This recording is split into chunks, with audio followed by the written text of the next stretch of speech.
Hello everyone, take two. My name is Jax West from Stephen Avery Project, MAM Gossip, and Justice with Jax. Just got done doing a live video on Stephen Avery Project. And so now we're going to do it again here in Gossip. Because this is where we get into, really what's going on. Where I can say completely what's on my mind, as I do try to sugarcoat some things on Stephen Avery Project, because people don't like the gossip, right?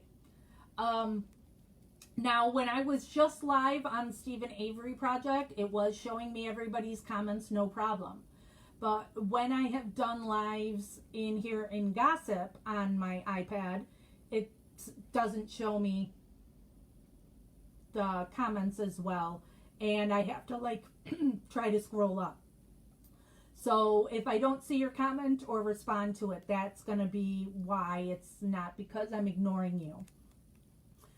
But while I'm reading the filing, I won't be looking for anybody's comments or responding to them. So, and my dogs were begging me to go outside, so I just put them out. So at any point I may have to rush to let the dogs in. So, Kathleen,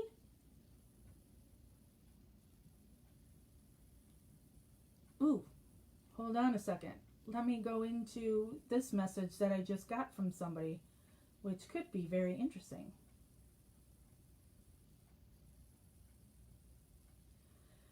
I don't know. Interesting. Somebody who might have information on this.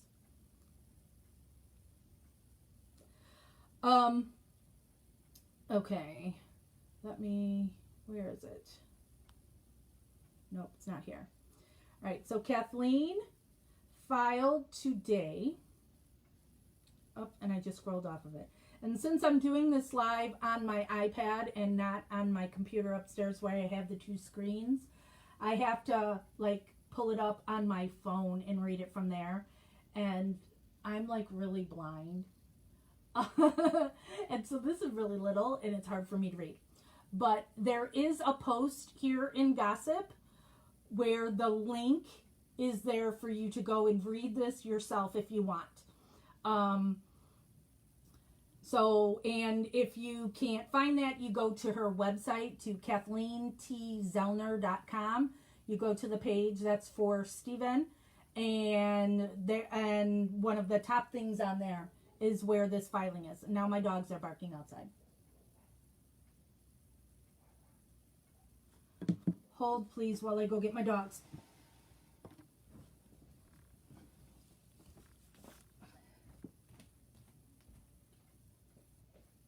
Hey, let's go, dum-dums.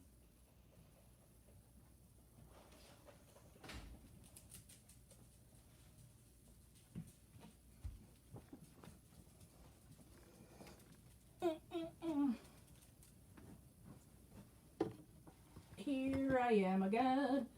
See, I still don't see if anybody's made any comments. It only just tells me people are watching. All right, let me attempt to read this teeny tiny little printing. Here we go.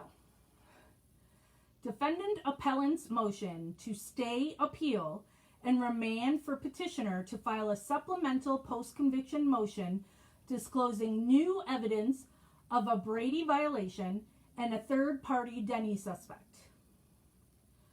The defendant appellant, Stephen Avery, by his undersigned attorneys, Kathleen T. Zellner and Stephen G. Richards, hereby moves this court to stay this appeal and remand for Mr. Avery to supplement his post-conviction motion with a new witness affidavit establishing a Brady violation and a third-party Denny suspect.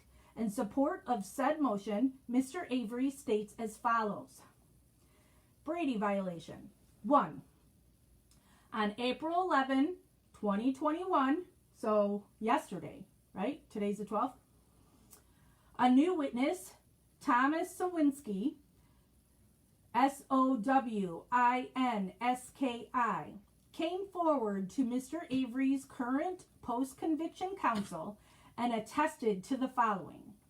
Mr. Sowinski was a motor route driver for Gannett Newspapers, Inc., and delivered papers to the Avery salvage yard in the early morning hours of November 5th, 2005. Prior to delivering the newspapers to the Avery salvage yard, he turned onto the Avery property and witnessed two individuals, a shirtless Bobby Dassey and an unidentified older male suspiciously pushing a dark blue RAV4 down Avery Road towards the junkyard. Let me point out, I know there's always the confusion on what color is the RAV4. This is in the dark, and the color of that car can be seen one color in one light and one color in another. So him saying a dark blue and then other people seeing a green or a light green, it doesn't mean squat. Okay, let me try and find where I was. The RAV4 did not have its lights on. After Mr. Sowinski drove by Bobby and the other individual and delivered papers to the Avery mailbox, he turned around and drove back towards the exit.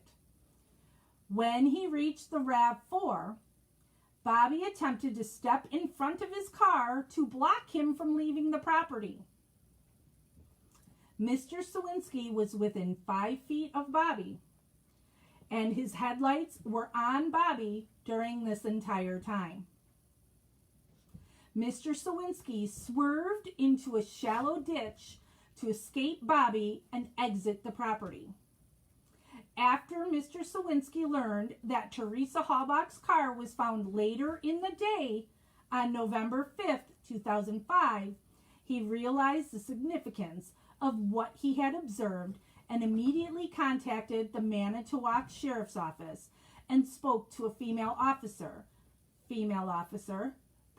Wendy Baldwin perhaps, reporting everything he has stated in his affidavit. The officer said, quote, "We already know who did it," unquote.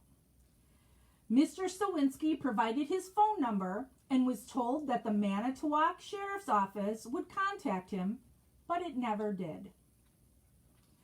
Attached and incorporated herein as Group Exhibit 1 is Mr. Sowinski's affidavit and a photograph he marked of the location of the RAV4. 2. Bobby was the state's primary witness against Mr. Avery at his trial.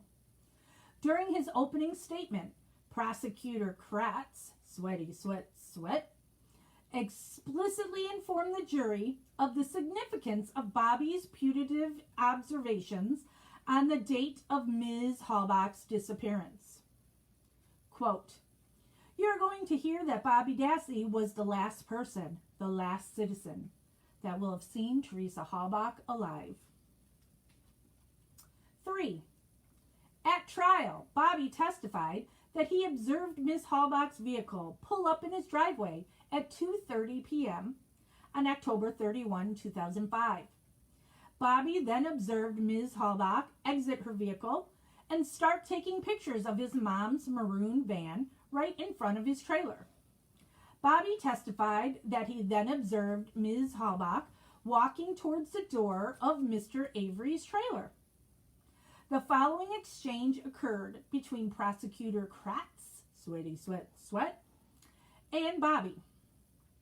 Question: after seeing this woman walking toward your Uncle Stephen's trailer, did you ever see this woman again?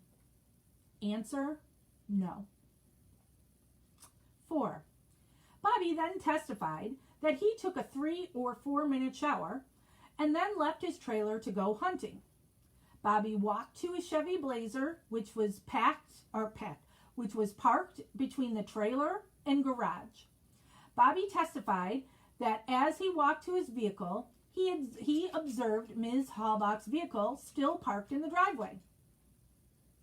Bobby further testified that he did not see Ms. Halbach or any signs of her. Bobby testified that when he returned to his trailer around 5-ish, Ms. Halbach's vehicle was gone. 5. During his closing argument, Prosecutor Kratz once again emphasized the importance of Bobby's testimony and vouched for his credibility. Quote, "We talked more about the timeline, and we heard from Bobby Dassey, again, in the same kind of a position to be his credibility to be weighed by you, but is an eyewitness. Again, an eyewitness without any bias. It is and he spoke incorrectly there, individual that deserves to be given a lot of credit, because sometime between 2:30 and 2:45, he sees Teresa Halbach. He sees her taking photographs. He sees her finishing the photo shoot, and he sees her walking up towards Uncle Stephen's trailer." Unquote. 6. To establish a Brady violation, a defendant must demonstrate that 1. The prosecution suppressed evidence, 2. The evidence was favorable to the defense, and 3. The evidence was material to an issue at trial. And now it states other cases, and I just skip over that. Blah, blah, blah. There can be a due process violation, quote, irrespective of the good faith or bad faith of the prosecution, unquote. Quote, the prosecution's duty to disclose evidence favorable to the accused includes the duty to disclose impeachment evidence as well as exculpatory evidence, unquote. 7.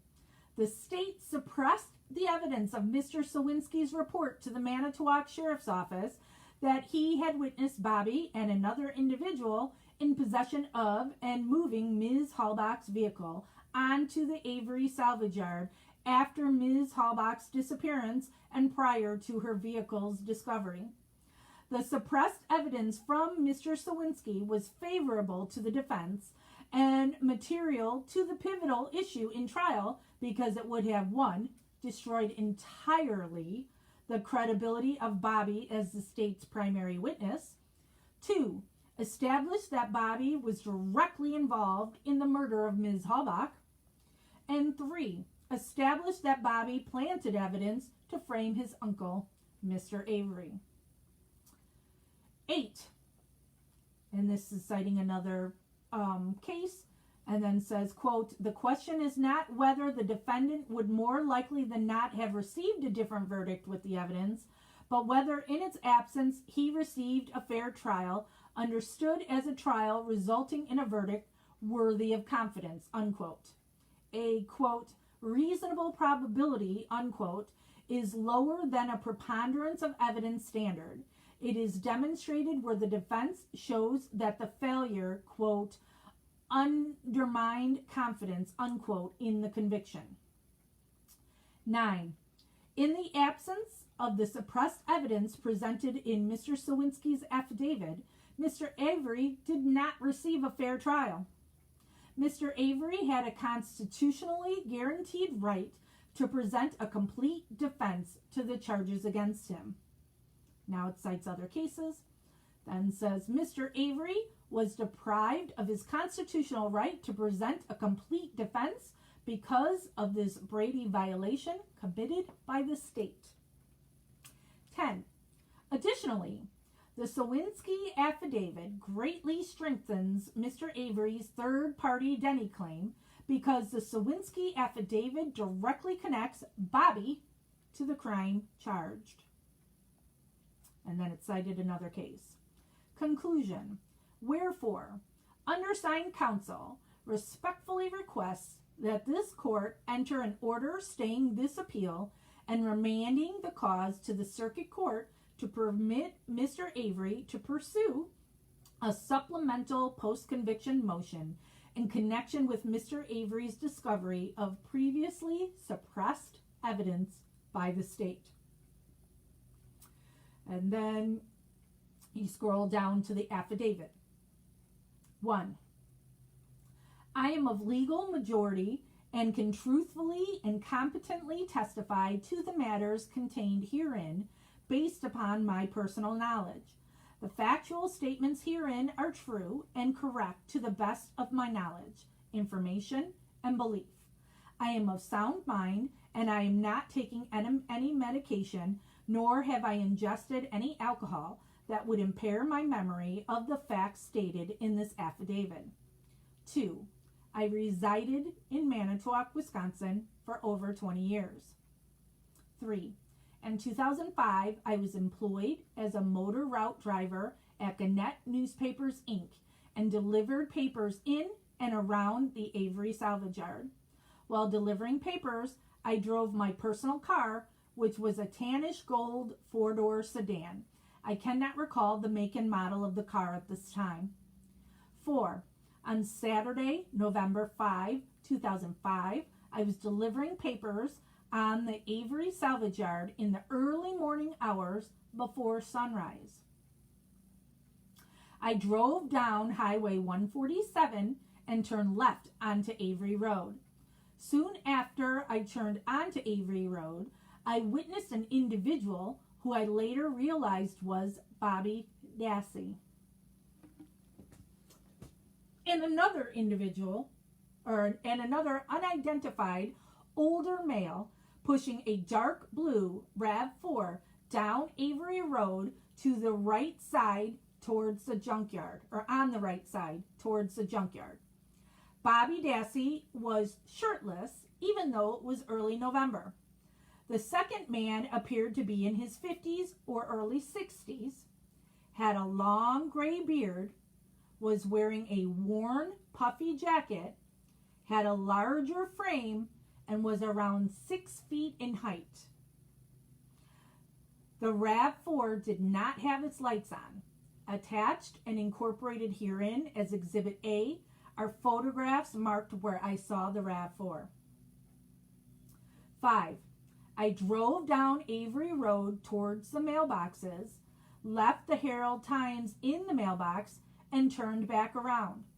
I felt very afraid as I approached the two individuals because Bobby Dassey attempted to step in front of my car, blocking my exit. I was within 5 feet of Bobby Dassey, and my headlights were on the entire time. The older man ducked down behind the open passenger door. I swerved to the right and drove in the shallow ditch to avoid hitting Bobby Dassey. I called out, quote, "Paper boy, gotta go," unquote, because I was afraid for my safety. Bobby Dassey looked me in the eyes, and I could tell with the look in his eyes that he was not happy to see me there. I knew that Bobby Dassey and the older individual were doing something creepy. After I learned that Teresa Halbach's car was found on November 5, 2005, I contacted the Manitowoc Sheriff's Office and spoke to a female officer. I reported everything I have stated in this affidavit to the officer. The officer said, quote, "We already know who did it," unquote. I provided my phone number, and they said they would contact me soon. I never heard back from police. 7. After watching season 1 of Making a Murderer, I contacted Avery's trial attorneys to inform them of what I saw. I never heard back. That would be Strang and Buting. 8. Nothing has been promised or given to me in exchange for this affidavit.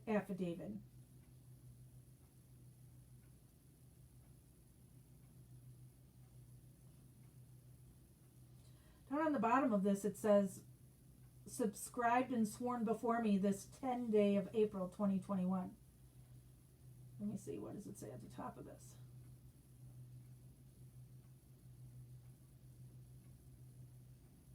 So, day before yesterday.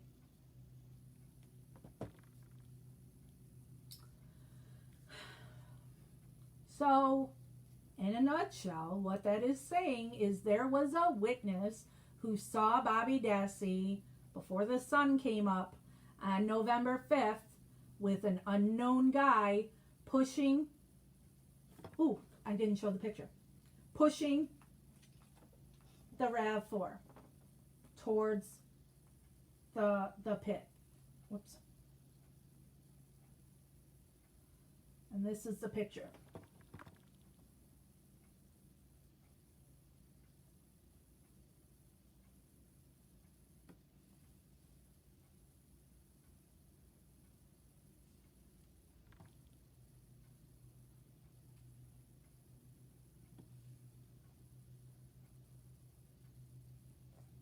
Oh, wait. You're right. Bryce had told me to look at it. There's an arrow here. I kept looking here. That's Avery Salvage because it's just saying the map. That's where he saw the car. This is 147. So there's the arrow right here is where he saw it. Thanks, Bryce. I kept scrolling in here because I'm just seeing the red thing, so I'm scrolling in there thinking that's the mark, but no.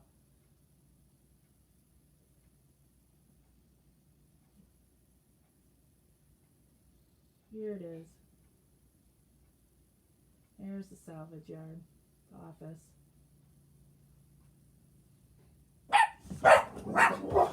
Shut up.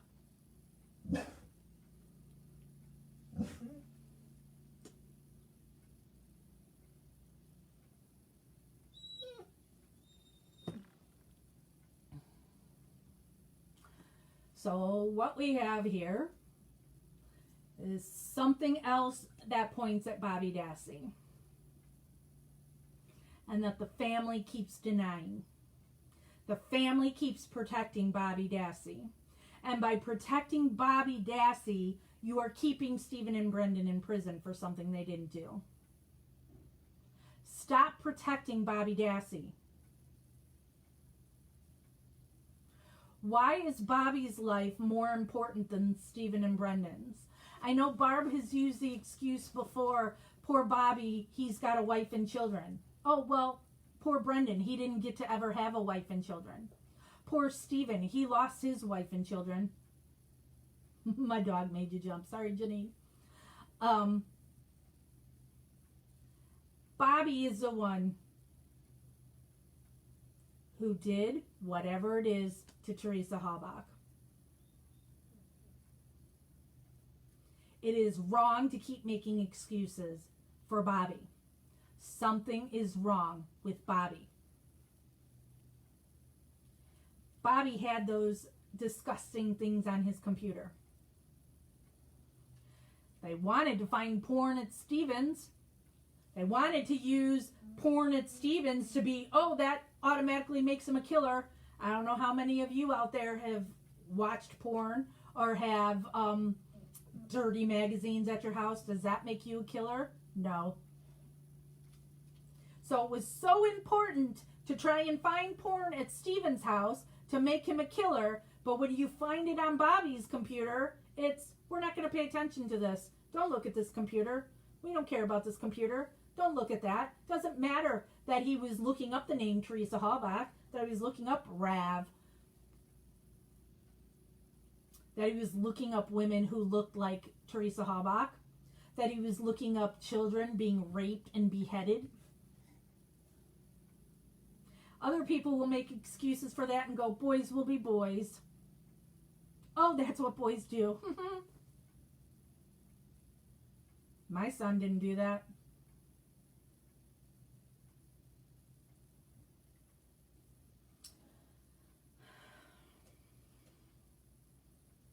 Why is it every time something comes out, it points to Bobby Dassey and the Avery family continues to cover it up?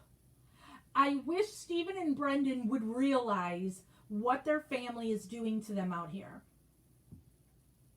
That their family is desperate to protect Bobby, and in protecting Bobby, it keeps them locked up. Big mystery here right now for us to try and figure out who was with Bobby Dassey. Because that description rules out, I have to say from the very start, for the guilters and Carla, hi Carla, who likes to always try and point the finger at Stephen, says 6 feet. I'm 5'7", and Stephen, when I visited with him, stood next to him and took a picture with him, is shorter than I am. I bet you I can pull up that picture on my phone. I can't, the picture's upstairs in the room my nephew's in.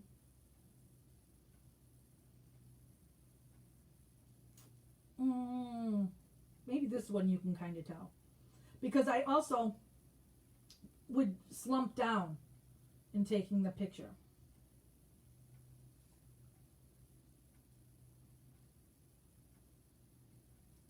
So I'm like trying to slump down for the picture. I always do that though. This was my first visit with Stephen. Not 6 feet tall.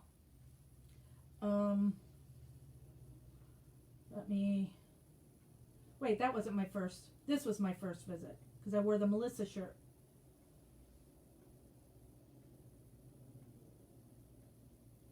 Not 6 feet tall.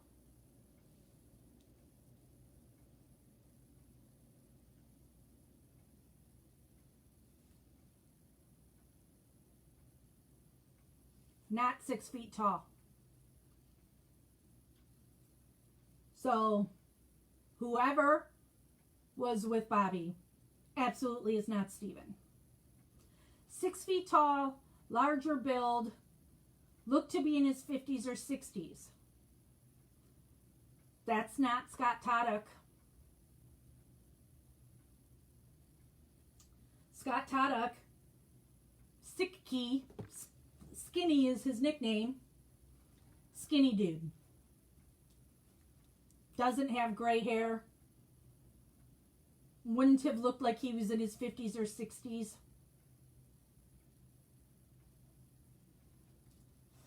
It's not him.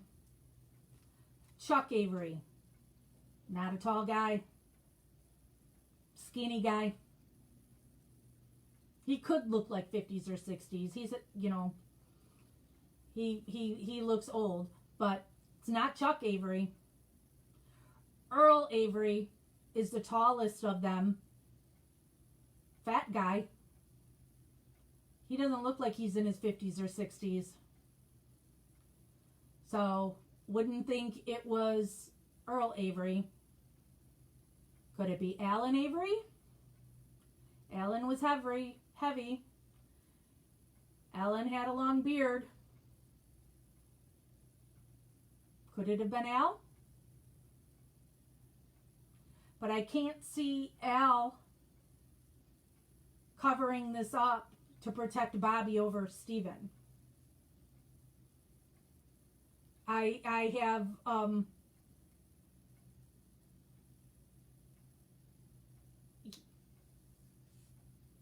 I don't see Al doing that. Tom Yonda, Barb's husband at the time, Scott Toddock's cousin. She was going through a divorce. Tom Yonda has nothing to do with any of this. I know Carla, hi Carla, likes to keep pointing the fingers at Tom Yonda, like saying Tom Yonda could have done the porn. It's not Tom. When we discussed this on Stephen Avery Project right before this one, it was suggested Robert Fabian. Robert Fabian was Earl's friend and Earl's wife's sister's husband. So Earl's brother-in-law. Oh, and now I just got a notification that Kathleen Zellner just tweeted something about John. So I guess she gave this information to John Farrick. I can't get it as easily on my cell phone, and we're live on here. So maybe one of y'all can go, because I don't even have Twitter on my phone. I don't tweet. I have Twitter. I don't like Twitter. So let me see. John Ferrick Avery. Let's see if something comes up.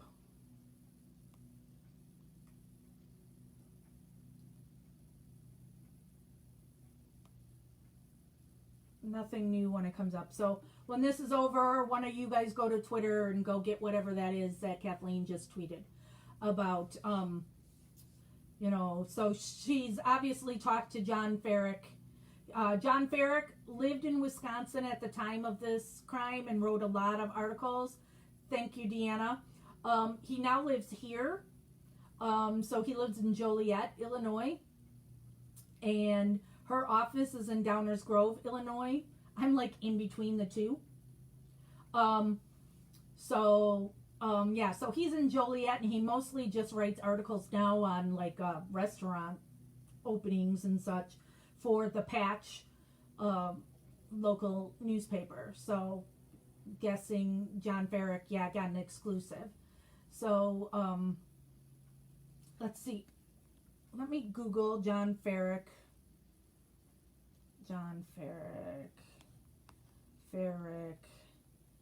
The Patch Avery. Will it come up? Yes, it does. Woohoo! All right, let's read what John Ferrick just posted. Zellner drops biggest evidence bombshell in Stephen Avery's case. Prominent wrongful conviction lawyer Kathleen Zellner believes the recent development should get Stephen Avery a new trial. A former Gannett, Wisconsin newspaper delivery route driver has come forward and signed a sworn affidavit attesting that he notified the Manitowoc County Sheriff's Office at the time of Teresa Halbach's disappearance that he saw Bobby Dassey and another man moving Halbach's RAV4 vehicle to the Avery property. What is that? Then it says Downers Grove, Illinois wrongful conviction lawyer Kathleen Zellner, filed a motion Monday afternoon in Manitowoc County accusing prosecutors of Stephen Avery of committing a Brady violation. Prosecutors and police are not allowed to hide exculpatory evidence that may be favorable to a criminal defendant in preparation for trial. Zellner remains determined to regain Avery's freedom in the murder case that has gained international fame following the December 2015 docuseries Making a Murderer. Zellner told Patch that Monday's filing marks the biggest development in her efforts during the past 5 years of winning Stephen Avery's freedom. Quote, "This is an evidence bombshell in the Avery case," unquote, she said. Quote, "We consider it the most significant witness evidence ever in the case, and it's an objective, non-biased witness who notified police in 2005 and he was ignored. I think Stephen Avery never would have been convicted had this evidence been known during his trial, and it destroys Bobby Dassey's credibility and links him to the crime," unquote, Zellner said. Zellner's April 11 motion states that new witness Thomas Zawinski came forward and notified her that he was a motor route delivery driver for Gannett, Wisconsin newspapers, which is the largest newspaper publisher in Wisconsin. Back in 2005, Zawinski delivered newspapers to the Avery salvage yard along Avery Road during the early morning hours of November 5, 2005, which was a Saturday. Quote, "Prior to delivering the newspapers to the Avery salvage yard, he turned onto the Avery property and witnessed two individuals, a shirtless Bobby Dassey and an unidentified male, suspiciously pushing a dark blue RAV4 down Avery Road towards the junkyard," unquote, Zellner's motion stated. Quote, "The RAV4 did not have its lights on. After Mr. Zawinski drove by Bobby and the other individual and delivered the papers to the Avery mailbox, he turned around and drove back towards the exit. When he reached the RAV4, Bobby attempted to step in front of his car to block him from leaving the property. Mr. Zawinski was within 5 feet of Bobby, and his headlights were on Bobby during this entire time. Mr. Sawinski swerved into a shallow ditch to escape. Bobby and exit, and it says and exit and property. That's a typo. Unquote. Zellner's filing goes on to explain, quote, after Mr. Sawinski learned that Teresa Halbach's car was found later in the day on the November 5, 2005, he realized the significance of what he had observed and immediately contacted the Manitowoc County Sheriff's Office and spoke to a female officer, reporting everything he has stated in his affidavit, unquote. However, the Manitowoc County deputy was not interested in learning additional details surrounding the disappearance of Halbach. Zellner's motion reflects, quote, the officer said, and then, quote, inside the quote, we already know who did it, unquote, for that one. Mr. Sawinski provided his phone number and was told that the Manitowoc Sheriff's Office would contact him, but it never did, unquote. Zellner's motion in her post-conviction filing informs the special judge from neighboring Sheboygan County that, quote, Bobby was the state's primary witness against Mr. Avery at his trial. During his opening statement, Prosecutor Kratz explicitly informed the jury of the significance of Bobby's putative observations on the date of Ms. Halbach's disappearance, unquote. Zellner's motion aims to convince the Sheboygan County judge to overturn Avery's first-degree murder conviction. After several years of investigating the case herself, Zellner said she remains steadfast in her belief that Bobby Dassey was responsible for killing Halbach, who disappeared on October 31, 2005. Quote, the state suppressed the evidence of Mr. Sawinski's report to the Manitowoc Sheriff's Office that he had witnessed Bobby and another individual in possession of and moving Ms. Halbach's vehicle onto the Avery salvage yard after Ms. Halbach's disappearance and prior to her vehicle's discovery, unquote, Zellner wrote. Quote, the suppressed evidence from Mr. Sawinski was favorable to the defense and material to the pivotal issue in trial because it would have destroyed entirely the credibility of Bobby as the state's primary witness, established that Bobby was directly involved in the murder of Ms. Halbach, and established that Bobby planted evidence to frame his uncle, Stephen Avery, unquote. During Monday afternoon's phone interview, Zellner told Patch that, quote, I think this evidence shows without a doubt that Stephen Avery deserves a new trial, unquote. In past court filings, Zellner has also accused Bobby Dassey's stepfather, Scott Toddock, of being a co-conspirator. On Monday, Zellner said that the Gannett, Wisconsin newspaper delivery driver's description of the man with Bobby Dassey does not match the description of Scott Toddock, and it certainly does not match Stephen Avery, unquote.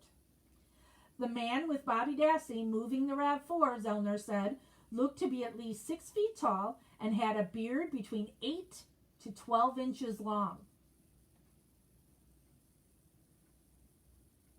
And that's the end of the article. That ended abruptly.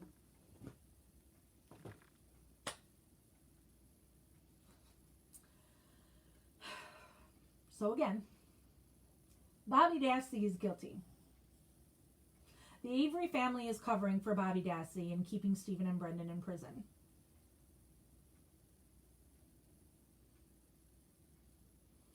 It's just there. Very bluntly. Period. Whatever happened to Teresa Halbach, it was at the hands of Bobby Dassey. Scott Toddock and Bobby were friends. They liked to kill things together. They were each other's alibis of crisscross. We saw each other driving the opposite ways on 147 to go hunting. But this description is not Scott Toddock.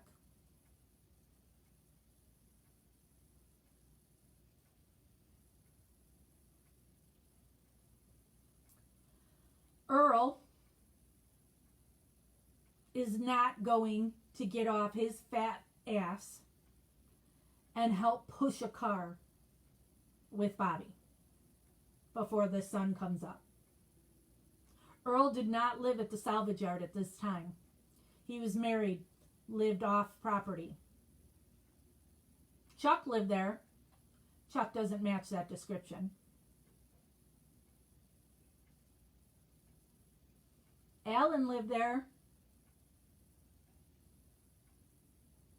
I can't see Alan doing it. And I can't see Alan covering for Bobby at the detriment of Stephen. Stephen would be his priority. Bobby is the one that worked a night shift. So used to being up all night. What time is the paper being delivered? 5 a.m.? When it's still dark? November in Wisconsin? Who's from Wisconsin and can tell me when it starts getting light in, well, Halloween? Oh no, this was on November 5th. November 5th. What time is it getting light in Wisconsin then? Debbie says, I can see Al doing this. He was abusive towards Dolores. Yes, he was. Alan's had his own affairs. Alan's had his own problems with underage girls. Allegedly. Thank you, Nate. About 6:30 a.m. Bobby's father, Pete Dassey,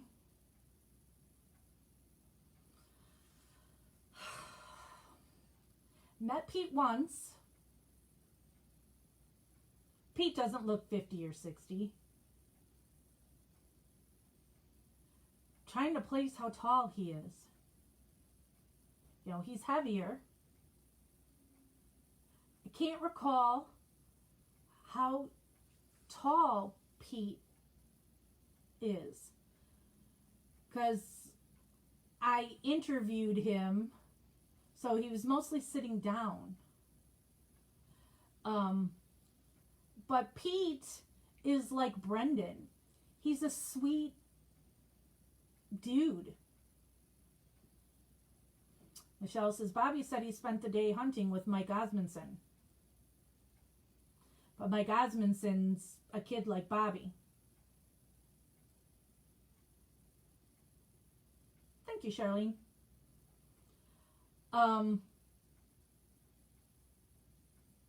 It wouldn't be the Zipperers either, because they didn't know each other, I don't think. You know, so George Zipper, I can't see George Zipper being with Bobby.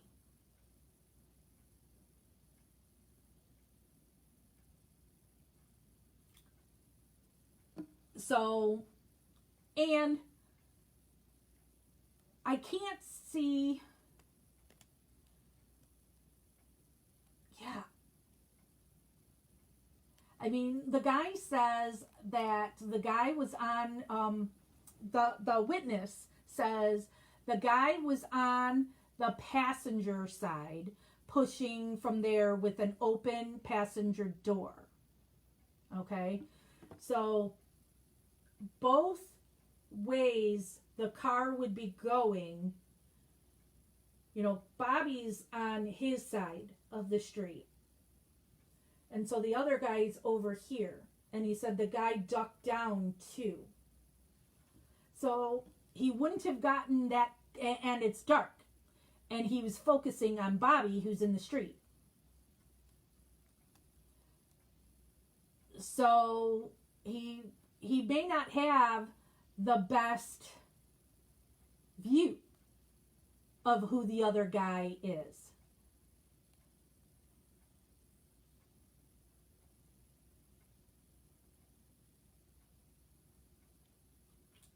So, curiouser and curiouser. But, and I did this on Stephen Avery Project. But let's go over the timeline that I was talking about in here today to get ready for the whole RAV4. All right. So you have that Teresa in the RAV4 was last seen on Halloween. She was reported missing on November 3rd. Colborne calls in the plates, but they don't know for sure if it was on November 3rd or 4th. We don't have a set day on when Colborne called in those plates. And Ryan Hilgas had the day planner also on the 3rd. The neighbor, the Wilmer Siebert, said he saw a white Jeep following the RAV4. He just says early November. He didn't have a date on that. Keith Romlow says that he saw the RAV4 parked by that dam on both November 3rd and 4th. And on the 4th is when he went into that Cenex station, the gas station, and the missing poster was on the door of the gas station, and he saw an officer who he later learned was Colborne on the 4th, that he told them the car was there. The flyover, when they were searching for Teresa and her car, was allegedly on the 4th. Then you've got the 5th, which is now, the 5th is the day that this new witness says saw Bobby early in the morning pushing the RAV4. The 5th is when Pam of God is able to find it in a lot of over 4,000 cars in less than 20 minutes.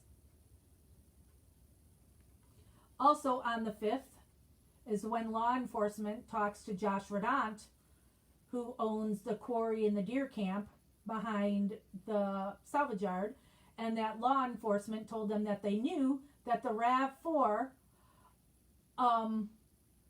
drove through his property to go to the salvage yard. So that was also on the 5th. Then on the 8th, that is when the magic key appears. This was the 4th search they had done of teeny tiny little bedroom in Stephen's trailer.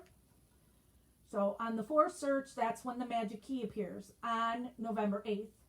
Also on November 8th is when the RAV4's crumpled license plates were found inside a junk station wagon that was parked closer to where Chuck's trailer was. So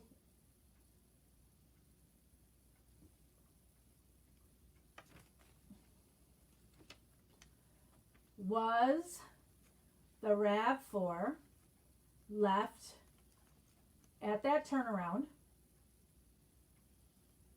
and Bobby was pushing it all the way from there?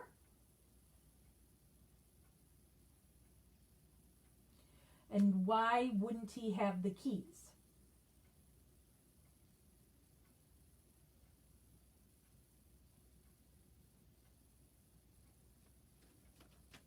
Why would it need to be pushed? Was the car not running?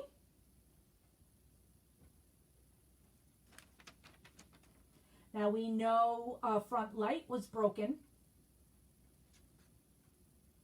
Believe it got broken going through, because the salvage yard, it's potholes galore.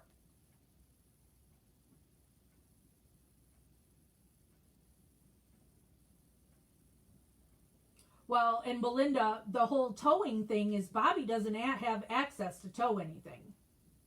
So unless one of the Avery brothers or Ellen were going to help him with it, he doesn't have access to a tow truck.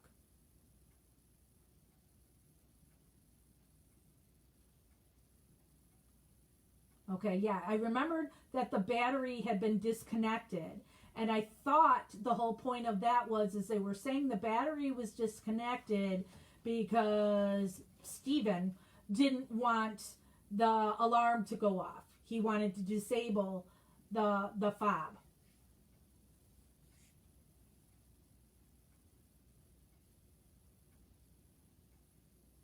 So if any of the Averys were going to help Bobby with this, they would have gotten the tow truck. They're not going to push it. I mean, if you're able to just go as the crow flies, and I've shown you that in videos from when I have gone to Manitowoc, it's not that far. But when you have to go around on the roads, it's going to take you a little time to push it all that way. Averys aren't going to push it when they have tow trucks and they have a flatbed.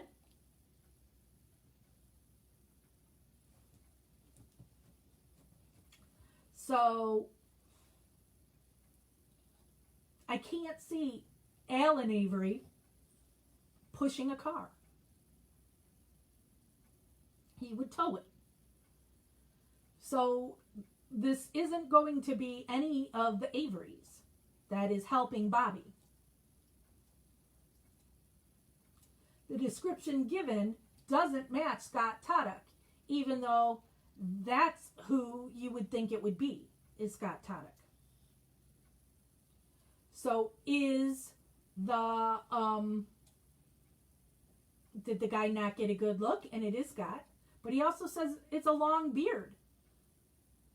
I don't think Scott Toddock's ever had a beard like that.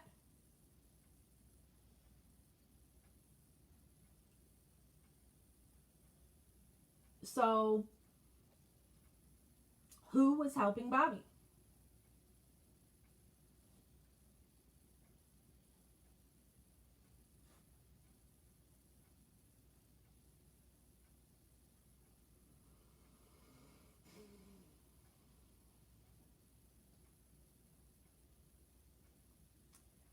So, Christine says Scott was busy cremating a body. Yeah.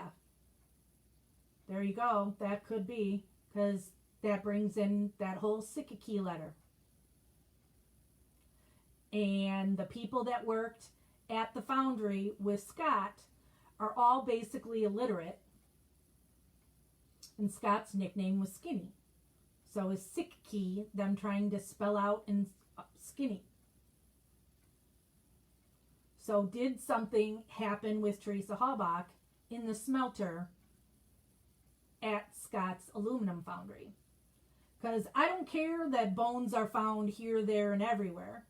There's never been any proof any of the bones were Teresa Halbach. So she could have been melted in a smelter.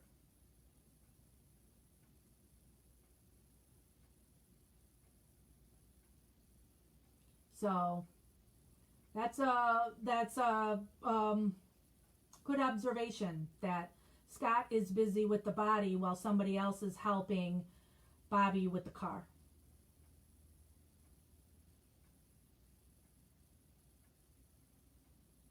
So, what older man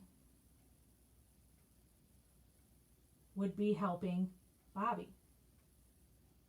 Somebody from their hunting club? Bobby and Scott both belonged to the same hunting club. That also Judge Fox was a member of that hunting club. Robert Fabian.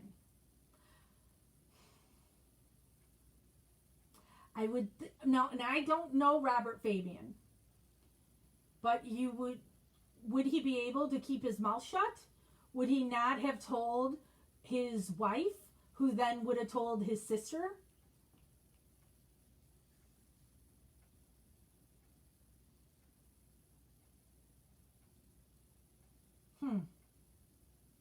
Yeah, this is something that's gonna, people are gonna need to dig into. I do not know what Robert Fabian looks like. I do not think, Melissa, I know people keep saying George Zipperer. Bobby's got no connection to George Zipperer. So why would George Zipperer be helping Bobby?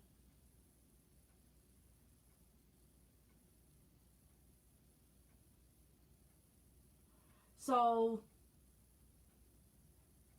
it's not, in my opinion, it's not Zipper. It's not any law enforcement. Law enforcement isn't going to be risking themselves like that.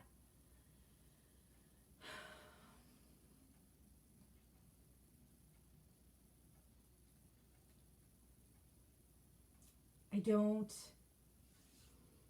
don't know. I'm really gonna have to think on this, on who Bobby would have that would help him push that car. And then now here in the future, because even at that time, okay, say you didn't know when you were helping push the car what this car was or anything about it, but it made such big news there. Plus, then when Making a Murderer came out, you would know now. So why would you be covering for Bobby? I mean, you're also covering for yourself because you were helping, but deals could be made. This is huge. You would get a cush deal.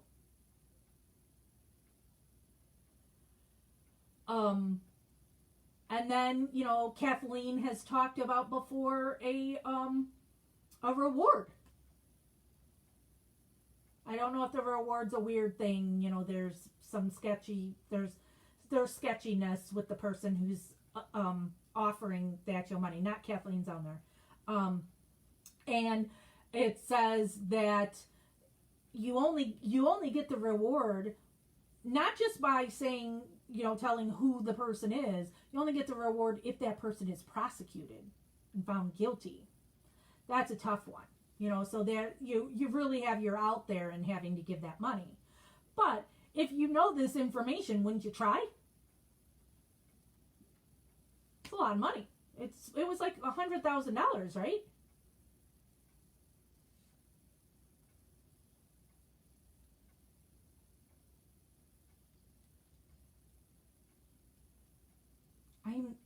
Who is that other person? That, you know, well, I didn't think Bobby was the one that planted the RAV4 there. I'm not surprised or shocked by that because I've always felt Bobby is responsible for whatever's happened to Teresa Halbach. But I'm surprised that there's another person that's not Scott. That's knows something. Because I truly believe Barb does not know. I think Barb does the la la la la la la la la la. I don't think Barb knows. I think Barb believes all her boys are innocent. These are her boys. She loves them. They're innocent.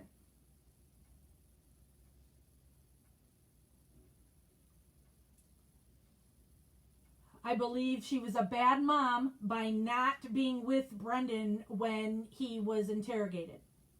But she's also dumb. And that has to go with the low IQ thing that runs rampant in the Avery family. So when told it's better she didn't go in there with Brendan, she just listened. And she was caring more about herself. She was divorcing husband number 2 so she could marry husband number 3, and 2 and 3 are cousins too to boot. So I do not think Barb is part of that. She knows Bobby for sure did anything and that she's covering for him. I believe she's choosing not to see it because it's her son and she doesn't want to see her to think any of her kids could do that. You know, once upon a time Barb and I were friends. And I protected her. We've got matching tattoos. I felt bad for her. Now Buting just tweeted, the state never disclosed this witness. So somebody go to Buting's Twitter right now and see if he says something, because this witness is claiming he reached out to Strang and Buting and they never returned his call. So see if he addresses that. Because I can't do it right now. So somebody go find that. And Christopher, or any of the other moderators, can you please post on Stephen Avery Project and hear both the article from John Farrick and now the thing about whatever Buting just tweeted. If you could post those right now, I would appreciate it. They did mess with Barb. Barb around that time was arrested with, she had pot. It wasn't her pot. It was Scott's pot. Oops, somebody just sent me something. So is it going to be, ooh, it's a picture of Bob Fabian. Go back.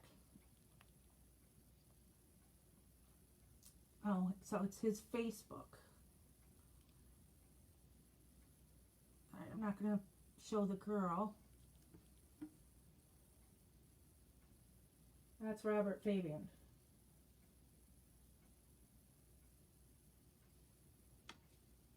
I'm going to assume, you know, that's a more recent picture. It's from Facebook. Thank you, Teresa, for sending me the picture. So, you can't tell from this how tall he is.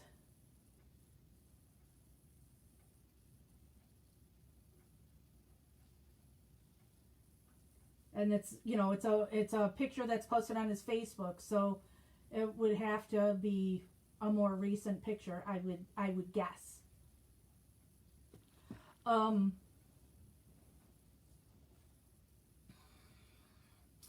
So back to what I'm saying about Barb. She took advantage of the situation. They went after her. They were going after everybody in this family. Okay?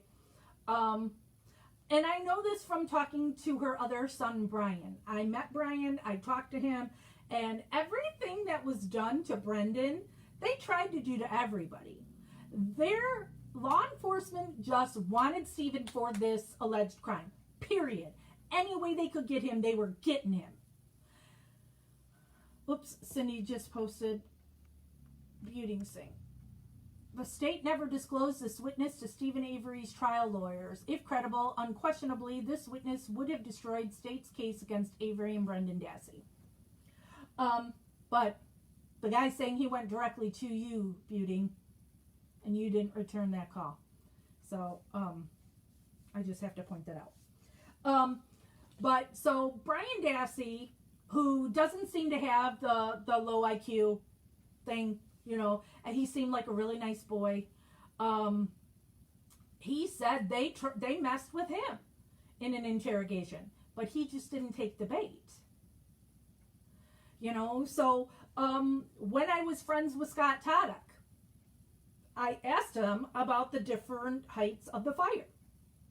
And Scott said they kept pushing him to say the fire was bigger than it was.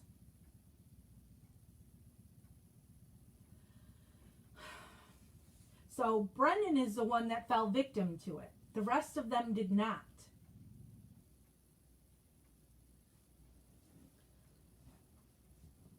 So they went after Barb and got her with this big pot arrest. And then it miraculously went away. And then you have all the money troubles that Barb and Scott were in. And those miraculously went away.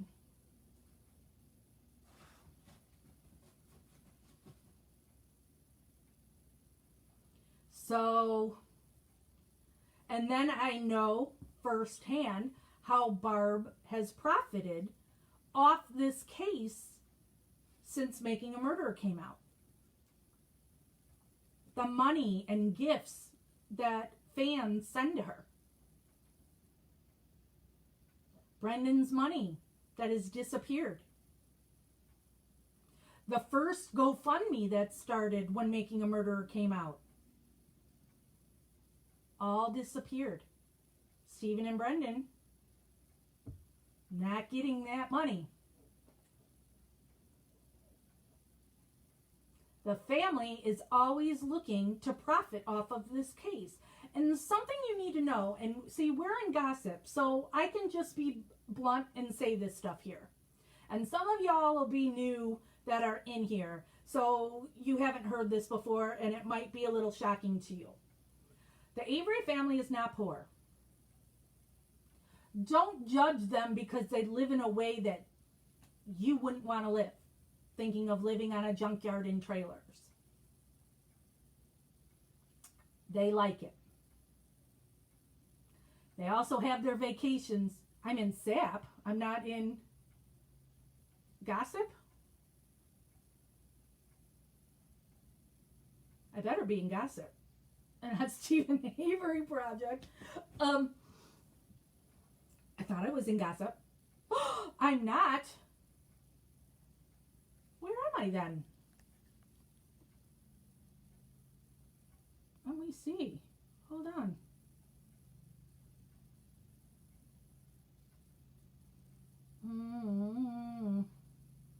Where am I?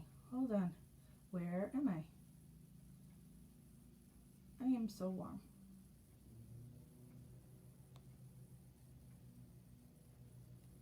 I'm going on Stephen Avery Project right now.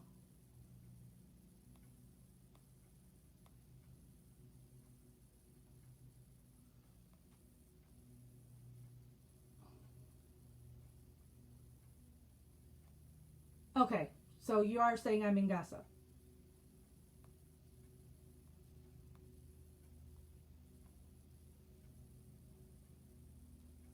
Okay, thank you. Oh, but as Stephen Avery Project, yeah, whenever I come on these, it always says Stephen Avery Project when I come on. All right. The Averys have vacation homes. They're not the best vacation homes. Again, it's like trailers that they put up, but they all have, you know, everybody's got a plot of land in Crivets, and they've got all these toys, you know, so they have, you know, jet skis and boats and, you know, on and on and on. Okay. So are they rich?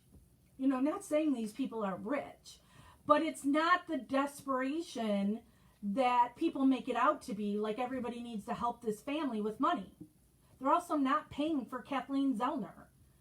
There's no cost involved in his defense. So you do not need to give money to the Avery family. The Avery family should not be profiting off of Stephen being in prison, especially when you see some of these people. Oh, China's got the red balloon. We all float down here. Sorry, squirrel.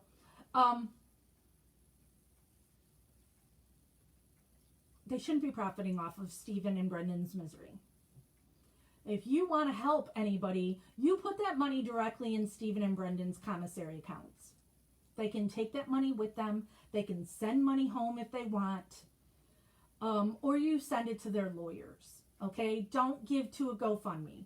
Don't do it. Don't. If you want money to go to Dolores, send it to Kathleen Zellner with a note saying this is money you'd like to go to Dolores because you've heard she's got dementia and she's in a home for her care and you would like, you know, money to go to Dolores. Do not give money to any Avery family. We go over and over this. Avery Salvage is selling shirts that say Avery Salvage. You want that Avery Salvage shirt? Go. I get it.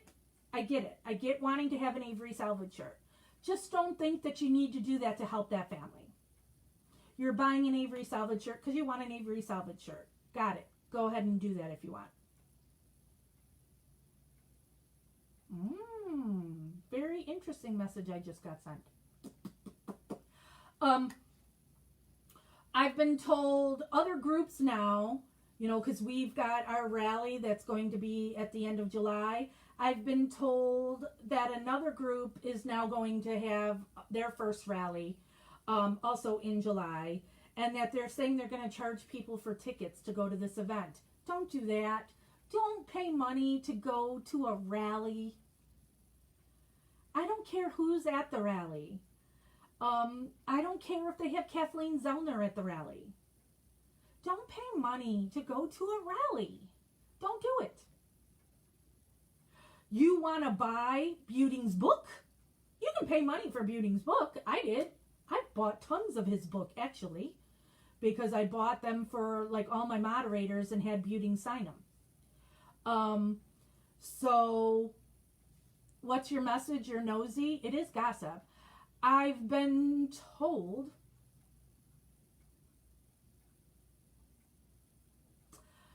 that that witness that just came forward, who doesn't live in Manitowoc anymore, is there currently. He's in town. Maybe. Allegedly. Dun dun dun.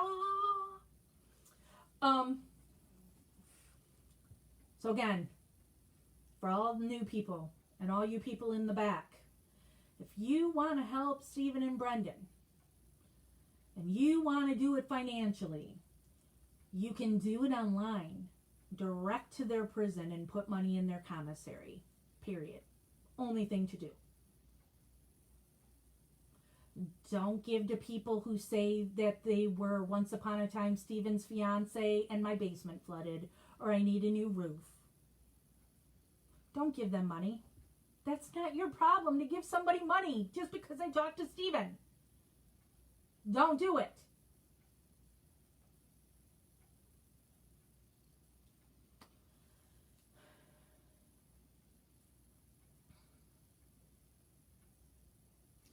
I toy with, when I was told yesterday too, that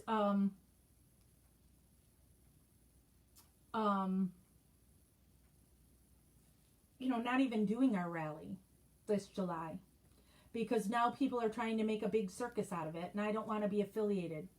China, oh man, oh my God, it wasn't Debbie. Debbie wasn't helping. What's his face, Bobby. I don't want to be associated with the circus. We here at both Stephen Avery Project and in MAM Gossip, and now people are saying this is possibly being shared also onto Stephen Avery Project, whatever. I try to keep it here because the bulk of the people who go to Stephen Avery Project, they don't want to hear this negativity against the family, because they're really convinced by just watching Making a Murderer, everybody feels bad for the family. I did too once upon a time.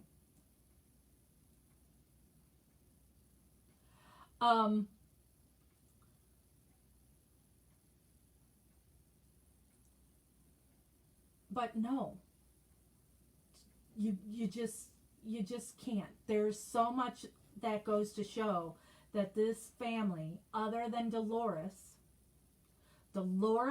has always been behind Stephen the entire time. Alan, no. Alan has not always been in Stephen's corner. Dolores has. So all those years that Stephen was in prison before Making a Murderer came out, he didn't see or talk to anybody but his mom, his dad, and sometimes Barb. His brothers didn't visit him or see him. Carla didn't visit him. They'll have excuses. They claim excuses now to try and make it out like they weren't horrible people that just deserted him. But then all of a sudden, when Making a Murderer came out in December, they all went and visited him for Christmas.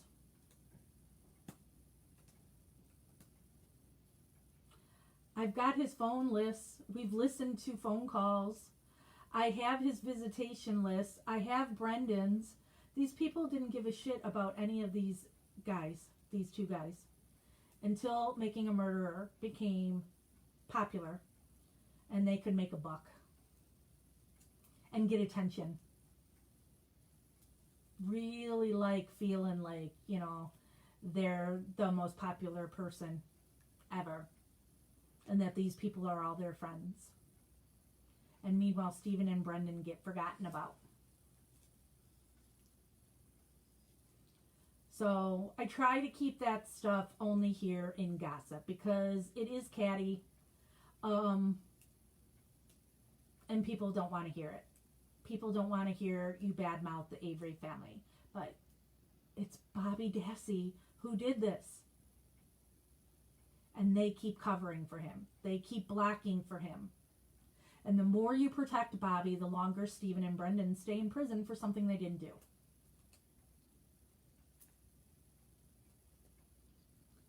I will always be defending Stephen and Brendan's innocence. Neither one of them like me. Neither one of them will talk to me. Because I speak out about the family. And then the family and Sandra's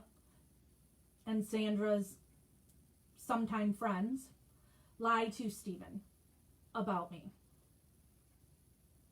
So the last thing they told Stephen that got him to turn on me the last time is they said I was talking shit about his mom. Which is something I would never do.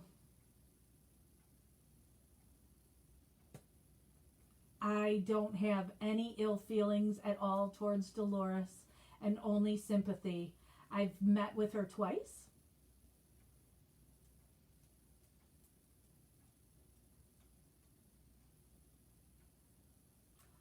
What was said is they were claiming that Dolores' refrigerator broke and they needed money for it, which I know the family could just buy themselves.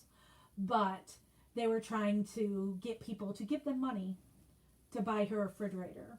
And I told people, do not give Carla or Earl money towards a refrigerator for Dolores. If you wanted Dolores to have a refrigerator, you send her the money directly. At that time, was not known she had dementia. I said, so send it to her directly, or better yet, give it to Kathleen Zellner and tell Kathleen it's to go to Dolores. It's never talking shit about Dolores. Never trying to stop Dolores from getting a new refrigerator. Just stopping the money from going through dirty hands first, where it's 1 for you, 1, 2, 3, 10 for me.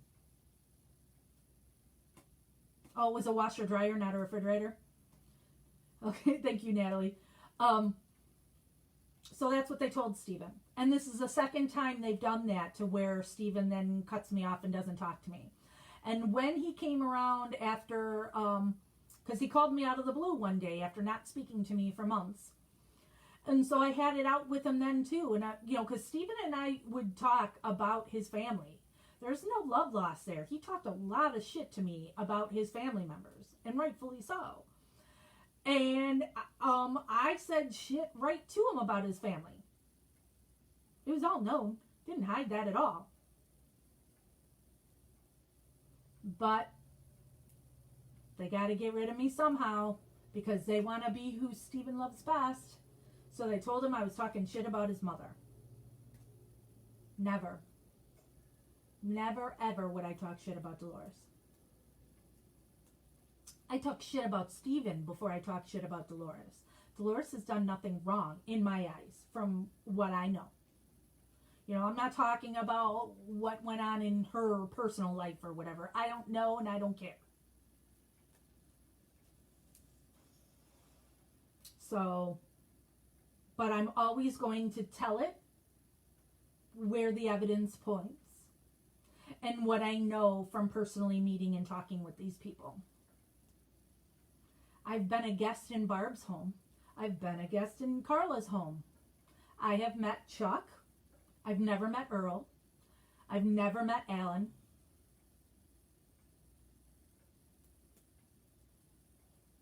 Evidence points to Bobby.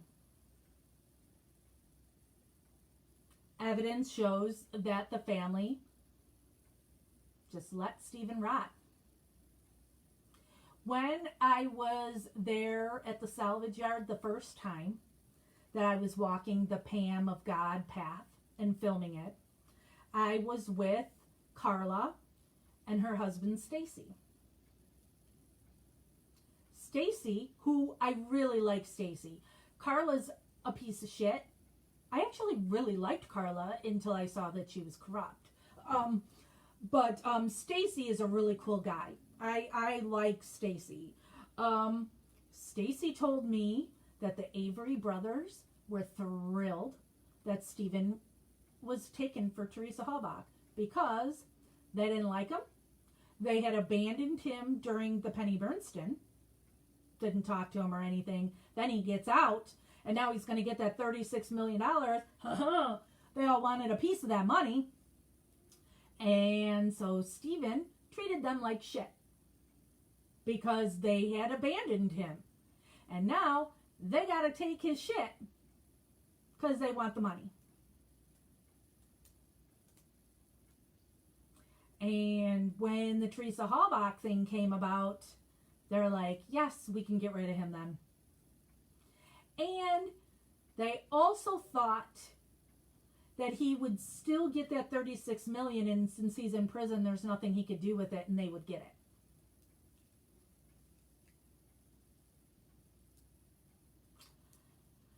So they didn't like Stephen because he wasn't being nice to them. And they don't want to share the salvage yard with him. But now these are the people who think that they're the ones all supporters should worship and adore. And I'm the bad person because I'm going to call them out on their bullshit behavior. Earl Avery threatened me. Chuck Avery threatened me. They've had the police called on me for, as Earl called it, trespassing when I was at the deer camp. Because I wanted to film and show everybody just how close that deer camp is to Avery Salvage and Stephen's trailer. So since they're always in here with their fake names and stuff watching, hi, Avery's, they contacted Josh Verdant and told him I was on his property. This was after the fact. And so then I was sent a trespassing ticket and had to go to court and everything. Natalie, yes, Jeff, oh God, Jeff made the Avery Salvage sign. So, but he didn't make the big sign, not the big one. He made the small one that's over by the mailboxes. I can share that video again of when we presented Chuck with the thing. So Jeff made him a smaller sign that looked like the big one that's at 147. And so I have the old one that said, this is a private road, and it's upstairs in the room that my nephew's in up there, that I usually do my lives from. So Jeff made that sign. And then Chuck and Jeff is my boyfriend, for those that don't know. So then they put the sign up there. And then at some point, allegedly, that sign was stolen. And then Carla accused Jeff and I of stealing it. And it's like, are you kidding me? It's really ridiculous. I'm really made in to be the boogeyman. Mufasa, say it again. So, from Carla on the family post, Bobby has always been a dunny suspect and nothing more. Bobby's DNA was never a match to anything. Carla, really? What is his DNA supposed to match, Carla? Did he give his DNA? There's fingerprints on the RAV4 that nobody ever did anything with. They just saw that it didn't match Stephen and Brendan and did nothing else. Carla, why are you defending Bobby? Charlene, how about the scratches all over him? Yep, scratches on his back that he claimed were from his new puppy. And then Kathleen was able to prove those are scratches from a human, not a puppy. Why'd you have scratches all over, Bobby? See, I find it so disgusting that the family is quick to knock down where evidence points.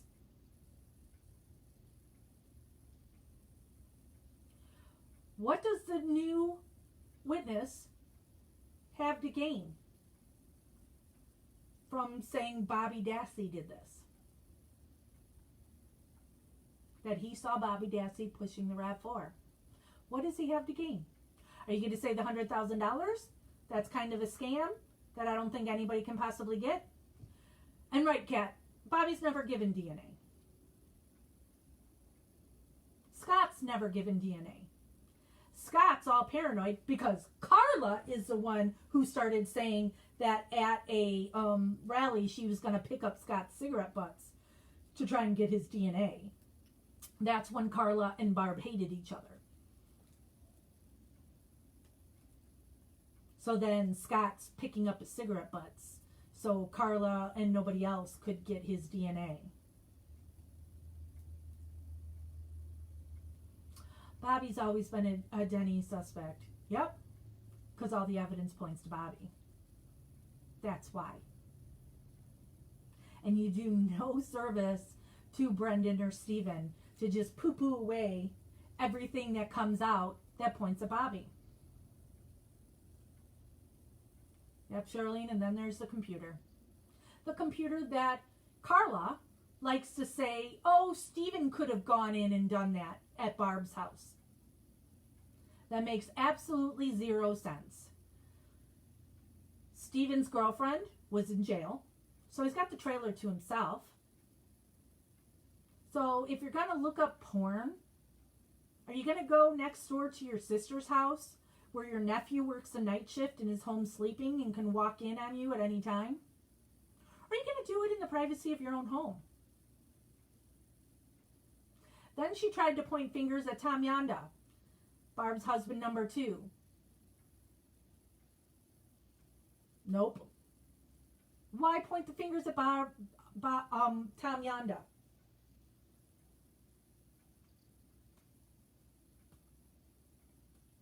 So this is what makes me different than anybody else who covers this case. Everybody else is going to kiss the ass of the Avery family. Because if you don't, they're going to make Stephen turn against you and Brendan turn against you. Well, guess what? I don't need to have Stephen and Brendan's friendship or respect or anything like that. Because none of you all have ever met them or talked to them or any of that, yet you still support them. So why do I have to be any different?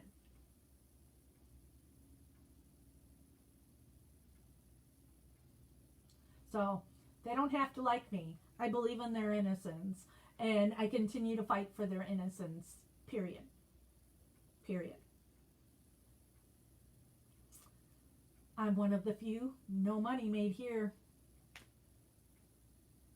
If I wanted to make money off this case, I could have 20 times over.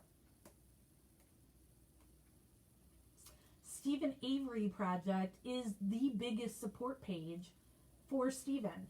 And let me go see if I can find it on my phone right now. Oh my gosh, I've got 161 notifications.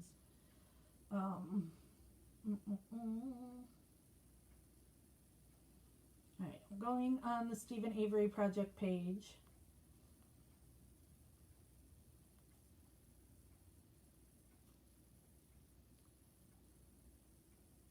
I want to, gosh, I'm having to scroll down a lot. Oh, thank you, Christopher. Christopher's been posting stuff on Stephen Avery Project.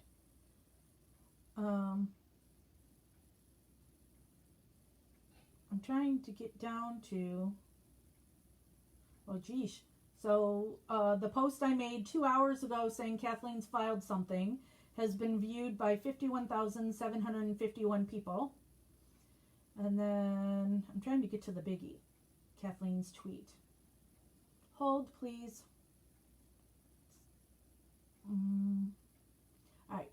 So Kathleen's tweet that she posted at like 9 p.m. my time last night has been viewed by 133,983 people. 134,000 people has read that one thing on Stephen Avery Project. Lots of people follow that page. So why am I constantly the bad one here that everybody's going to target when this is the biggest support there is for Stephen's innocence? Because I won't kiss the ass of family, and I call them out when I find them doing things. Sorry. I'm going where the evidence goes. That's it.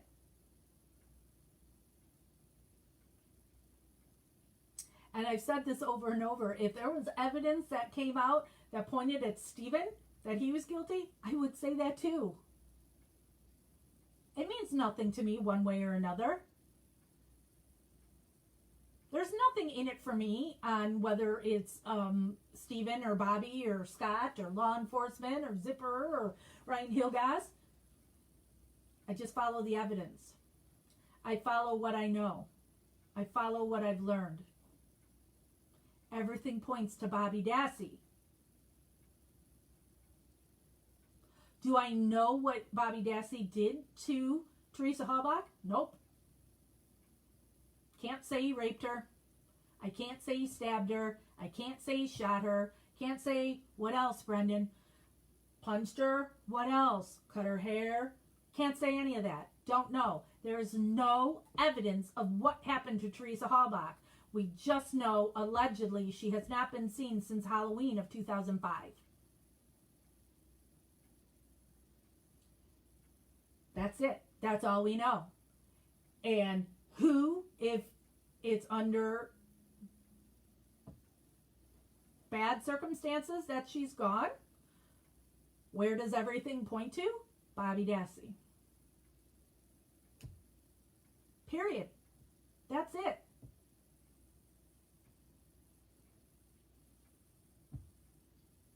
That's it. Everything points to Bobby Dassey. And again, the thing that comes out today points to Bobby Dassey. And the family instantly is trying to shut it down. So, nope. Let's not give Stephen a new trial. Nope. These aren't the droids you're looking for.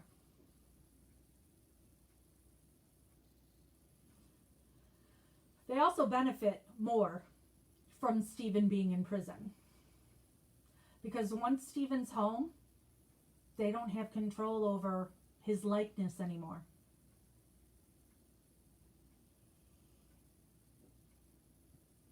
Stephen will call the shots.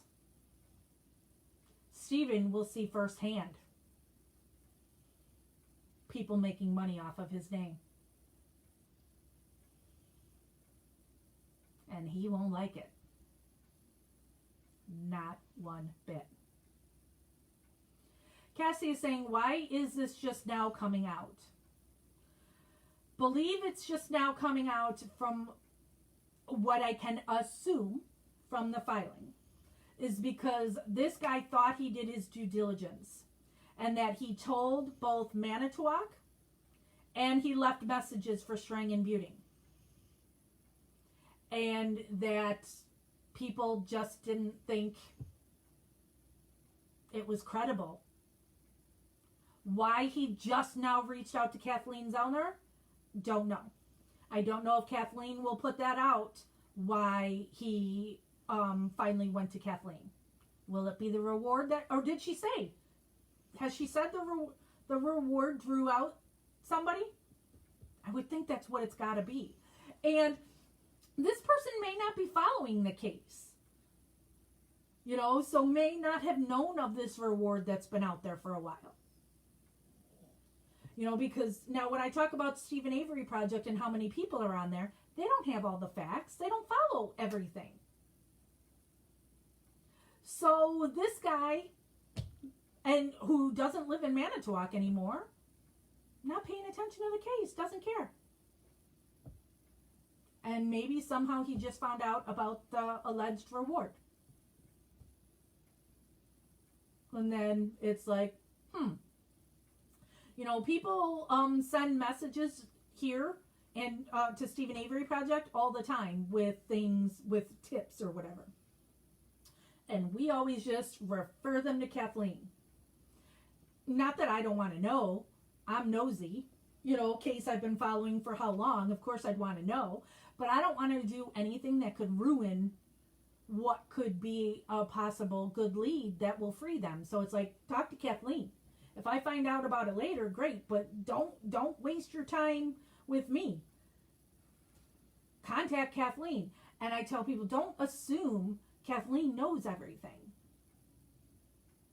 Because look at what, like Carol Ann Fitzgerald, when she sent to Kathleen about the bones that got delivered to the Halbach family. You would assume Kathleen would know about that. But she didn't. So it doesn't hurt to reach out to Kathleen Zellner and tell her what you know. She takes it or leaves it.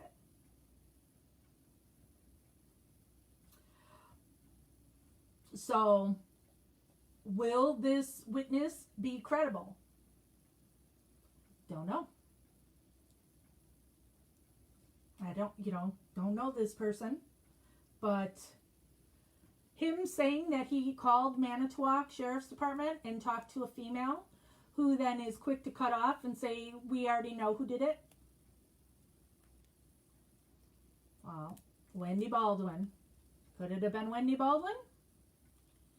Could it have been, I don't know if she was still there at this time, the same woman who framed him for Penny Bernstein, who was the friend of Sandy Morse, Stephen's cousin.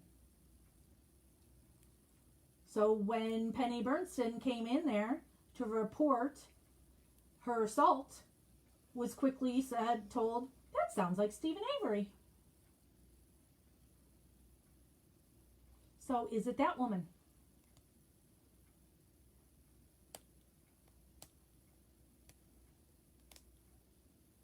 Which one is it? Wendy Baldwin's the one that you hear when they're searching his trailer. She's suggesting they take his shoes for any other unsolved crimes they have.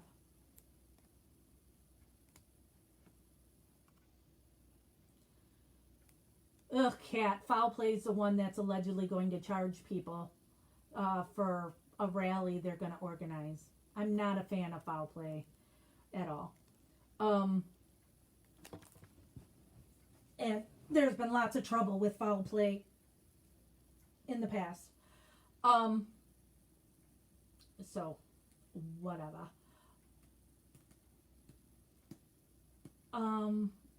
Okay, so what happened to the other documentary involving Kratz?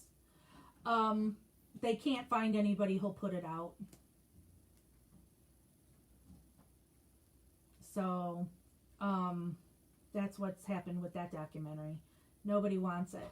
Nobody wants something that's trying to say that Stephen is guilty.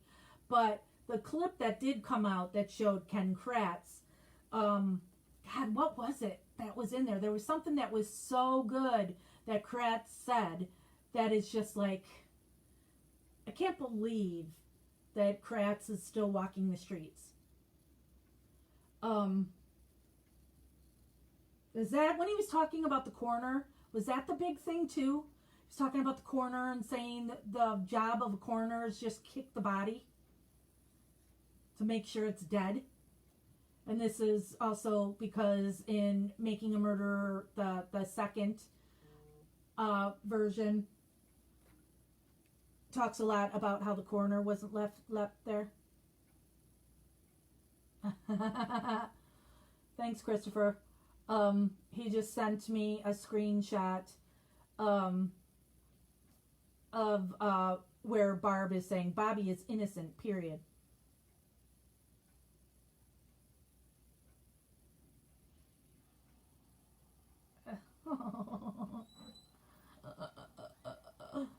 And this is something I think people should pay attention to too. The name of the group is Stephen Avery and Brendan Dassey Project. First of all, because this is our page is called Stephen Avery Project. So they're trying to trick people, like when they search and are looking for Stephen Avery Project, that they'll end up in their page instead. That's first of all, because why would you call it project? And then in parentheses, it's official family support group. It's a group to support the family. It's not a group for Stephen and Brendan. It's to support that family. Why does the family need a support group?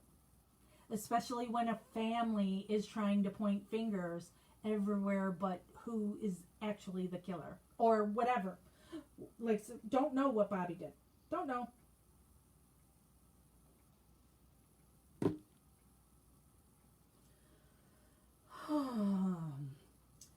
So, all right, I've been yammering on for a long time now. So, what time is it even? Holy cow! So I'm gonna pull this to a close. Now he's just sent 2 more pictures from somebody.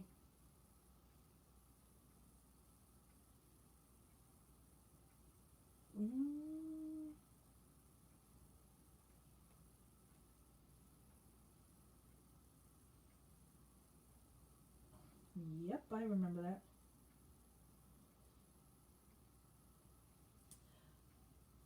Okay, now I just got sent something else.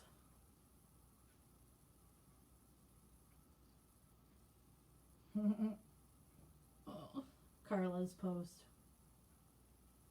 Attention members. We will make an exception to the group rules and allow talk about Bobby under the brief and the brief only. I still expect you to go by the rules and be respectful. Absolutely no calling Bobby nasty names or bashing him, because I will personally remove you without explanation. He is still a member of my family and I will not tolerate it.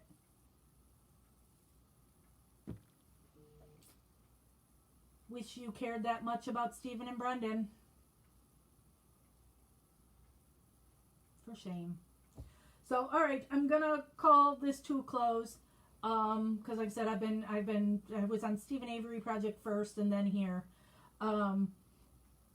So gonna get off here. I'm scheduled to go live on Wednesday at 1 p.m. Central, where we were gonna talk about the flyover video and the cadaver dogs.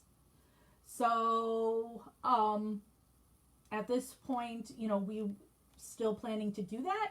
Don't know if there'll be any more developments on this, that maybe it will be discussed instead. Oh, Miley's my sexy girlfriend. If you have anything, Christopher, you can make a thread on those things. And so, because I've studied this case so much and knew so much information about it, but over the years, I forget. So, so if you've got stuff you want me to be talking about when it comes to the cadaver dogs and the flyover video, post it in the thread. I got to do some homework and be looking into that before we do the live on Wednesday. But if anything else comes up on this witness or whatever, so don't know. We might go live again tomorrow. Never know. Sometimes I just pop up randomly. Christopher tries to get me to, schedule something so you guys can all get notice and be there. And then just sometimes it's like, ooh, I want to talk, so I'm hopping on. So, but as of right now, we've got the Wednesday at 1 p.m. Central. That would be here in Gossip, not on Stephen Avery Project. So, and any articles, anything you find on this latest stuff, or any investigating you're going to do on this new witness, and you want to post it here in Gossip, fire away. Just know that somebody else may have submitted the same thing. So maybe your post won't get approved, and it's not because you didn't do anything wrong, but it's because we're not going to keep making a million threads that are going to discuss the same thing. So just want to make sure that's out there so nobody gets any, hurt feelings on it. So, all right, I'm really out. I really have to pee. So investigation continues, and be on the lookout for news.